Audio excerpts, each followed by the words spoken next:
Native Americans have long believed they had a saint among them, one of their very own.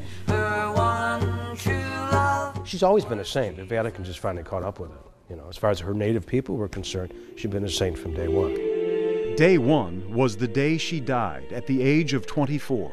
Within 15 minutes of her death, her face, covered since childhood with smallpox scars, became clear and clean. The scars disappeared.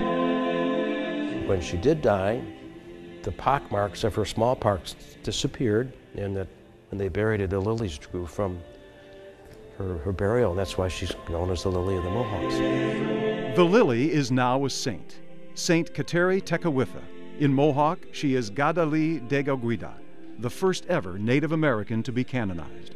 Born along the Mohawk River in 1656, where Orisville now stands, about 40 miles west of Albany.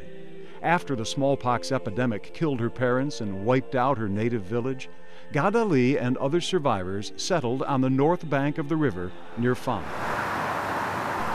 This land is now her national shrine. Franciscan friar Mark Steed is the shrine director. It's where Kateri lived. And I often tell people, you know, where you're standing now is probably the same ground she walked on, 300 and some years ago. It was here that Kateri embraced Catholic Christianity, taught by Jesuit missionaries. At age 20, she was baptized, and because of her conversion, she was shunned by many of her own people.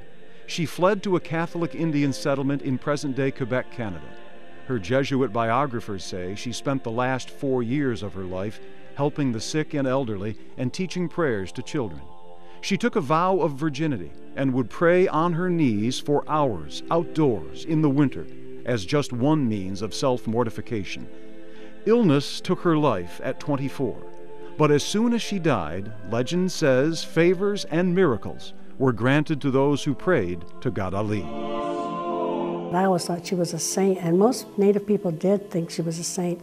As a matter of fact, when they say it in Mohawk, it is Saint Kateri Tekakwitha, but it's just now we're official. Emily Garrow Stewart has known about Saint Kateri since she was a little girl. I think probably the strength that she had and the fact that she was so sickly, but she managed to stay firm in her beliefs. We decided we wanted a new statue. Emily spends a lot of time here at St. Lucy's Church in Syracuse in a special chapel dedicated to Kateri.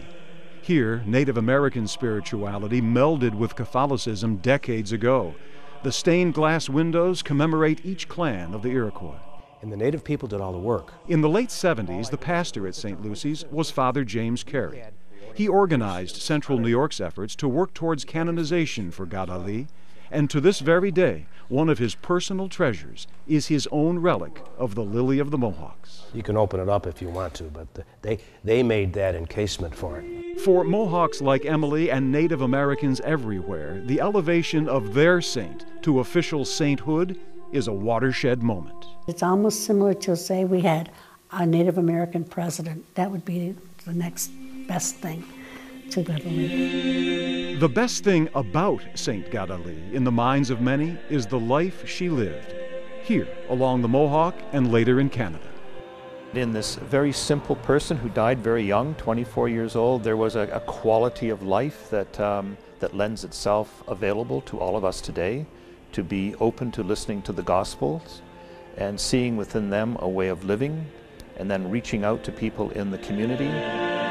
But why did this 17th century Mohawk woman, a convert, make her life into one that her contemporaries and generations ever since have honored and revered and praised? Friar Mark Steed says the answer is simple. She fell in love with Jesus Christ. Anybody who falls in love with someone, their whole life becomes a focus. And so they eat and live and sleep the person they're falling in love with.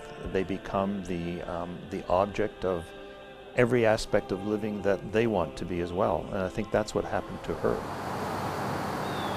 And what happens now on the land where Kateri fell in love with Jesus? It's quiet most of the time, as the faithful and the curious read once again her last words. and gaze on the various images of this newest saint, who was anything but new to the first Americans.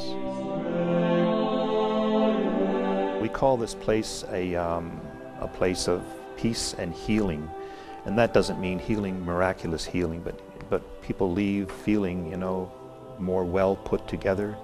They feel good about themselves. Faithful Native Americans and many others have considered this woman holy, a true saint, for well over 300 years. Canonization by the Vatican after all this time may simply prove that patience is a virtue unto itself. Well, that's exactly what I think. Finally, the Church is recognizing her. I love you, Jesus.